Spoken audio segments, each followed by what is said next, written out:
तो मेरे प्यारे बच्चों, आज हम लोग पढ़ने वाले हैं स्पेलिंग रूल्स।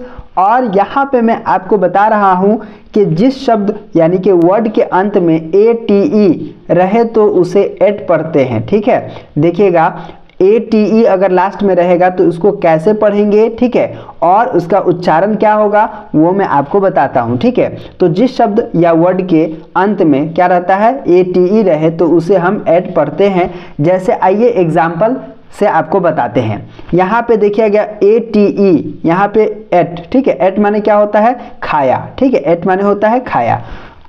इसी प्रकार यहाँ पे देखिएगा LATE, तो यहाँ पे ए की मात्रा है ना, और ट हो गया तो लेट है ना, यहाँ पे क्या हो गया, इसको क्या पढ़ेंगे, लेट पढ़ेंगे। ठीक है, लेट माने क्या होता है, देर होता है। उसके बाद MATE मेट, ठीक है, ए की मात्रा यहाँ पे आ जाएगा और ट हो जाएगा तो मेट। ठीक है, MATE, ठीक है, LATE, तो आप देख रहे हैं ना LATE, यहाँ पे ATE आ रहा है तो इसीलिए यहाँ पे हो गया लेट। ठीक है, यहाँ पे हो गया मेट। और देखिए D है और यहाँ पे ATE दिया हुआ है तो एट, तो क्या होगा, डेट। ठीक है ना, तो इसको डेट पढ़ेंगे। डेट के मतलब क्या होगा, तारीख होगा। ठीक है, उसके बाद यहाँ पे देखिएगा ATE आ गया, यहाँ पे देख रहे हैं ना, तो एट पढ़ेंगे इसको, तो ये हो जाएगा FATE, तो फेट, क्या पढ़ेंगे इसको, फेट। फेट माने क्या होता है, भाग्य होता है। ठीक है ना, इस तरह से आपको क्या करना है, पढ़ना है।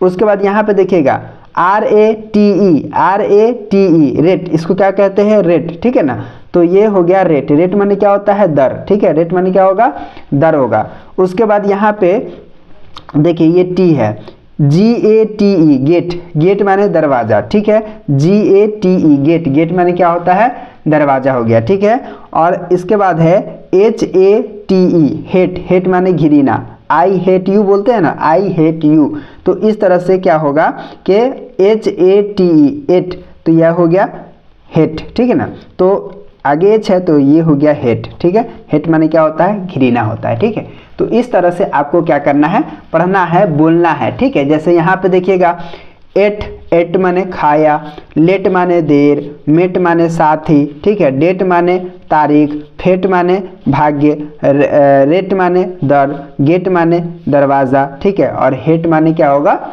हेट हो गया, हेट माने घृणा। ठीक है, तो इस तरह से आप बड़े ही इजी तरीके से बोलेंगे, लिखेंगे और पढ़ेंगे। ठीक है, बार बार इसका उच्चारण करेंगे ताकि जो है आप अच्छे तरीके से क्या कर सको, इस पर बना सको। ठीक है, और कहीं भी इंग्लिश की किताब में हो या कहीं पे भी आपको ATE दिखे तो उसको एट ही पढ़ेंगे। ठीक है ना, यहाँ पे M में लगेगा तो मेट हो जाएगा, L में लगेगा तो लेट हो जाएगा, D में लगेगा तो डेट हो जाएगा। ठीक है ना, F में लगेगा तो फेट हो जाएगा, R में लगेगा तो रेट हो जाएगा, G में लगेगा तो गेट हो जाएगा। ठीक है ना, तो इस तरह से बड़े ही इजी तरीके से आप क्या कर सकते हो, लिख सकते हो, बना सकते हो, पढ़ सकते हो और इसका उच्चारण कर सकते हो। तो उम्मीद करता हूँ कि आज का वीडियो आपको समझ में आ गया होगा। तो चलिए फिर मिलते हैं आपसे एक नए वीडियो में, तब तक के लिए बाय।